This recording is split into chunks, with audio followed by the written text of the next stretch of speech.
Hey guys, today we're going to be doing a video looking at the current metagame, where we were a couple months ago, and looking forward to the WCQs here in a few months. I think this is a good time to do a video like this because a lot of things have changed, a lot of things are going to change, and I haven't been able to make as many videos the last month, so this is going to let you catch up on where my mind is at as far as the metagame and just sort of my predictions for how we're going to be moving forward.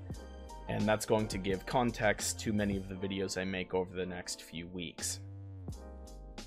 So first of all, the biggest change recently is the introduction of the Salamangreat archetype. They got their structure deck, or it's not the introduction of it, but the introduction of the current form of it we have. There were a bunch of key cards to the strategy that we were missing that we received in the structure deck. And to be honest, I was on the Salaman average train. I didn't think the deck was going to be particularly amazing. I thought it would be a tier 2 deck that wouldn't really make the cut at large events. They would maybe pick up a few tops, but not be too significant of a force. Now, while I'm not willing to concede that they are the #1 best deck currently, I think the jury's still out on that a little bit. The next few tournaments are going to be very important, in determining that. But they are extremely meta warping. We're seeing a lot of decks like Thunder Dragons and Altergeist fall off as a result of their existence. Salamangreats have a lot of tools that I think a lot of people, including myself, underrated significantly. Roar and Rage being trap cards that you can consistently end on every single time you go first. They're a lot more impactful than I initially realized. Thunder Dragons and Altergeist really have a terrible time dealing with both of them. Being able to just negate any sort of effect, whether that is a Dragon Dark or a multi-faker or just any kind of key effect that you really want to have go off so that your combos are the most effectual they can be. Just preventing that, even against other decks. Using Roar against a Summon Sorceress can be extremely painful for a lot of strategies right now, and a lot of strategies are using Summon Sorceress. That's a good example. There's obviously a billion different very impactful cards that you could negate with it. A lot of decks like Altergeist in particular really struggle with Rage. Being able to just generically pop 2 cards, it makes slower back row decks that aren't themselves pretty irrelevant right now. Just because if Altergeist sets, 3 traps, normal summons, Mellow Seeker, whatever, being able to flip Rage and just pop 2 of those back row is so damning. There's just really no way for Altergeist to come back from that. Pop this back row, they flip the 3rd one, try to summon multi-faker, you just negate the multi-faker with a Roar, and you've already won the game. They're also pretty decent at going second. Update Jammer, being able to give them a Borlo Dragon that attacks twice is pretty incredible. That's really strong against Thunder Dragons. Also being Cyberse, the Cyberse type in general is not great. There are a couple key cards like Lady Debug and Flame Buffalo that they have access to, which makes them unique from a lot of the other decks in the metagame. They're also one of a few different decks that can run Artifact Sanctum pretty effectively if they would choose to do so. And being able to consistently end on a first turn Abyss Dweller really hurts Thunder Dragons. And so I think that's one of the biggest reasons we're seeing Thunder Dragons drop off. The big reason being kind of all of the things about Salamangreats that I just mentioned. I mean, from the double attack Borload, being able to negate key cards, just clear the field. You could activate Rage and clear Thunders off the field so that you can't end on a Colossus or something like that. Abyss Dweller is just so difficult to deal with. If you're running the Dangers hate that card because if anything that gets discarded just can't use its effect. If you hit a Nessie, goes to the graveyard, you're not getting your search. So that really complicates things for Thunder Dragons. The existence of Salamangreat does the same thing for Altergeist. Altergeist was looking really good before Salamangreat came out. if they have to go second into Salamangreat, they're screwed. They do have a pretty good going first against them, but Salamangreat has an easier time going second against Altergeist than Altergeist does going second against Salamangreat. So that matchup's just really not that great. The Danger archetype as a whole, even just outside of Thunder Dragons, is fading in the format. We are seeing some interesting things like Zombie Danger, but just not really in large numbers. The problem with the Danger archetype is that it really encourages you to run as many monsters as possible. Discarding spells and traps is not helpful. Also, even hand traps, you ideally don't really want to discard off of them. And so you really restrict your deck building, and a lot of the things that are good against Salamangreats are cards like Twin Twisters and Red Reboot and Evenly Matched. And when you are forced to not run as many of those cards, especially in the main deck, that creates problems for you. And so decks that play Dangers won't be maining those cards, and when they run into Salamangreats, they often will lose game one. Now, on the flip side, some decks are huge winners from Salamangreats being so easily accessible, so popular, so format warping. First of all, Sky Striker actually has a pretty good Salamangreat matchup, while Roar can sometimes be good. You can negate and engage sometimes, but not super impactful. You're not hitting a Summon Sorceress, you're not hitting a Multi-Faker, nothing quite that impactful.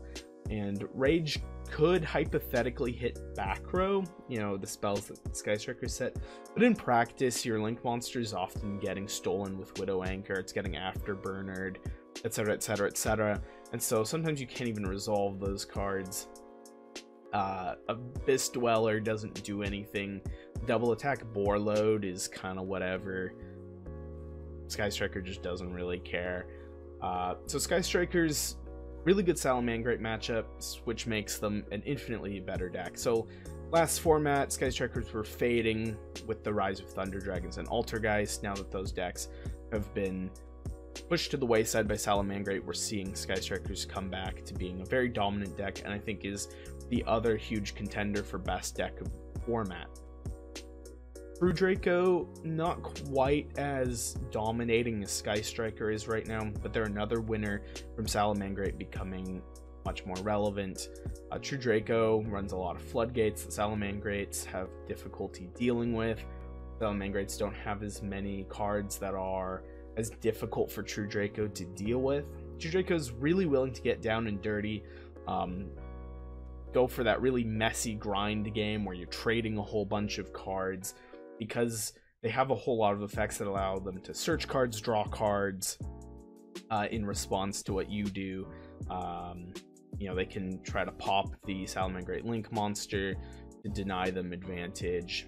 It's just, True Draco has a lot of tools and just good things about the deck that make them a little less susceptible to getting screwed over by Salamangreat shenanigans.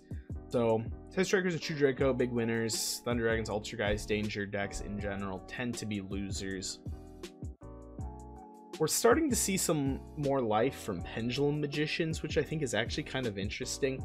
You would think that in many ways Pendulum Magicians would be losers from Salamangreat being good.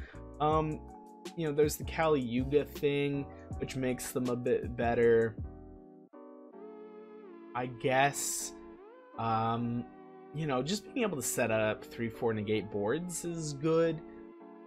It's a bit of a mystery to me, to be honest, why Pendulum Magicians are doing so well. A lot of them now aren't even running the Kali Yuga combo thing. So, who knows? Maybe they'll continue to see success. They are getting the Endymion cards, which I guess are supposed to be pretty good. I don't know too much about it, but I think we are likely to see Pendulum Magicians from now through WCQ season. I don't really see any particular reason why they would get worse, even though I'm not really sure personally why they're so good. Next, we'll talk about Prank Kids.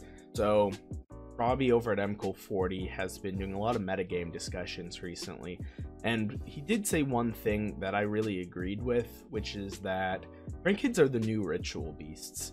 Ritual Beasts were a deck that had some fairly complicated combos that you had to learn, but they did a lot of really good things in the meta that they were in. They were very strong against Necroz, and so not a lot of people played them. They had pretty low representation, but they ended up making top 4 at the WCQ that year. Now, they're also similar to Prank Kids are similar to Ritual Beasts in the sense that their main weakness is consistency. Their opening combo is really strong, but it does require a specific combination of cards that if you don't get, you can often end up just kind of doing nothing. And so that's the biggest flaw. Will Prank Kids actually end up being like Ritual Beasts? Will they end up having a really good showing at some of these later YCSs, at WCQs? I think that remains to be seen. It's really hard to say how much they're going to really emulate Ritual Beasts in that regard. I do think they have a fantastic Sky Striker matchup. It's absolutely phenomenal. Rip Roaster is such a good card. Just in general, the opening boards that they can have with Nightmare Griffin, either Totally Awesome or an Abyss Dweller, and a Thunder Dragon Colossus. So strong. You also have access to cards like, once again, Rip Roaster and Battle Butler, Heavy Storm and Raigeki on your opponent's turn, respectively. Rip Roaster, man, it really rips and roasts on Sky Strikers, on Salamangreats, whatever weird random Ultrageists you find. The Battle Butler creates a lot of problems for combo decks, particularly a lot of decks playing Dangers. So other in-archetype stuff is really good. My main hesitation is, man, are they really going to be able to play second into Salamangreat? I don't know. Also, one of the really bad matchups in many ways was Thunder Dragons, just because Colossus and Titan could huge issues. Even the newer Guard Dragon Danger variant, some of the negates, tricky to play through. You really need to be able to resolve a fusion spell with 2 Prank Kids in hand. Don't know if you're going to be able to consistently do that against that deck. Luckily, it's fading, but once again, going back to Salamangreat, oof. That game 1 looks pretty sketchy if you're going second. Even games 2 and 3, you really have to open Denko Saka or something else like that. Also, Abyss Dweller feels pretty bad. Yeah, so I just don't. I'm not totally sure that Prank Kids have it in them to beat the Salamangreat matchup, which is ultimately, even if Sky Strikers I think are actually pretty even footing with Salamangreat being the best deck, Salamangreat will have much more representation because it is a significantly more accessible deck. Having the core pieces is a lot cheaper. Yeah, you can throw in Infinite Impermanence, Fantastical Dragon Phantasme, make it an $800 deck, but it can also be a $100 deck. So early rounds of tournaments could be quite a minefield for Prank Kids if they aren't careful. Also, Altergeist falling off, really horrible for Prank Kids if they have to go second. So if you find any weird random Altergeist players, that's also going to be a problem. And I think it's even more so a problem partially because it's not a deck that you can necessarily afford to overly prepare for, because it's not going to be a common matchup. You could go a tournament without seeing it at all, but you could also, maybe see 2 of them in earlier rounds. So that can be a really scary thing that could totally screw over your tournament for playing Prank Kids. Still something to look out for if you want to learn a deck that a lot of people don't know what it does. Essentially, a deck that gives you surprise factor, has a lot of skill expression, and could be a dark horse to top a YCS or WCQ. Prank Kids are your deck. Finally, I want to go through some of the future possibilities. What variables are we looking at going into WCQs? Next ban list, probably going to hit the Azathoth combo, which is part of the reason why I haven't talked too much about Orcus Danger. That deck relies pretty significantly on being able to drop Azathoth on your opponent going first, whether it is the Azathoth itself or the Phantom Knight rank up magic. One of them is probably going to be gone. so I doubt we're going to see that at WCQs. Will we see hits to Sky Striker? I'm not sure. I kind of doubt it at this point, honestly. If I haven't yet, I don't think they will. They don't usually like to shake up the metagame too much in the last ban list before WCQ, which this next one will probably be. Then again, it would make Sky Striker being the first or second best deck 2 WCQs in a row. That's pretty atypical, so that makes me kind of think, well, maybe they'll hit it a little bit, but I think we're still likely to see Sky Striker be a very scary deck going into WCQs. The future card releases, we're getting more Orchist stuff. I don't know if it really makes that big of a difference. If you're not doing well now with Azathoth, I don't know if some of the additional cool combo-y stuff is actually going to make the deck significantly better than what it already is now. I could be wrong, but I'm not super optimistic about Orchist being a major force. I do think it will top. It will top either North America or European WCQ, probably both, but probably not high tier 1 in the way that Salamangreat or Sky Striker currently are. Some other big card releases are Amaterasu Jasmine. We obviously don't have the stuff for Plant FTK, but maybe we'll see Plant something pop up. I'm not sure what exactly there is yet as far as that goes. We also, recently got White Rose Dragon. Maybe we'll see something really cool using that. The main issue is that plant archetypes are just kind of old right now. Predaplants were not that great on release and are aging. Sylvans are a relic from a completely different era, the pre-Duelist Alliance era. Aromages weren't really designed to be too amazing. They manipulate life points, never going to be that great, and they're not really a combo deck, so I don't think how do they even really optimally utilize their own Link monster? I don't think they're even the best deck to use it, even in the absence of a lot of plant archetypes. Still got most of the plant synchro engine. Obviously we're missing Dandelion because it makes tokens, but we still have the Lone Fires, we have the Spore, we have the Glow Up, some other cool stuff like Evil Thorn, like I mentioned, White Rose Dragon. Might see plant something. We're also getting Cherubini, not likely to affect Burning Abyss too much. Is notable that it makes Rusty Bardiche more accessible, and probably losing Azathoth combo though. Can consistently set 2 Fog Blades though, not the worst. I think that could be relevant for danger decks, just because Tsuchinoko and Jackalope, Phantom Knight stuff. So, maybe sees Orchist play, maybe sees some sort of Dark Warrior danger deck play. Who knows? But those are sort of the things that I'm looking at for. Oh, and of course, new Pendulum Magician stuff, already talked about it, but that's future release coming up fairly quickly, I guess, to look out for. So that's all I have to talk about. There's a lot that's just sort of up in the air, and I'm really curious to see what happens. Some things are definitely set in stone, though, for at least for the time being, until we get a new ban list, until we get Dark Neostorm, Salamangreat, Sky Striker, really good, True Draco getting better, Thunder Dragons getting worse, Altergeist doesn't exist, Danger in general doing worse.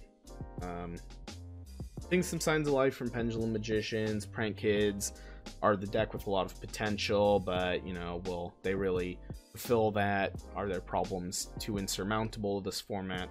Who knows? So I'll be making some more videos, maybe specifically talking about certain things over the next few weeks, but this is just sort of the general ramble, just going kind of over everything that I'm thinking about and just sort of some observations I'm making about the current meta. And I will see you guys in those future videos. Bye.